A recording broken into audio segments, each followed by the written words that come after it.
Hello, good afternoon. তো শনিবার আজকে, শনিবারের দুপুরে লাঞ্চের টাইমে চলে এসেছি। আজকে কী কী রান্না করেছি তোমাদের দেখায়। দাঁড়াও, এই সবে স্নান করে এলাম, আর 1টা বাজে। এত গরম, সব করতে করতে অনেক দেরি হয়ে গেছে। তো দাঁড়াও, আছে ভাত, একটুখানি ডাল করেছি অল্প করেই, কারণ কে খাবে কে খাবে না। আজ যেহেতু শনিবার, মুগ ডাল, পনির আলু দিয়ে তরকারি করেছি একটা, একটু ঝোল ঝোল করে।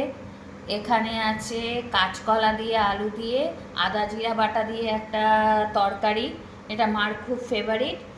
আর এখানে আছে লাউ ঘন্ট, লাউ দিয়ে বড়ি দিয়ে ঘন্ট করা হয়েছে, লাউ ঘন্ট।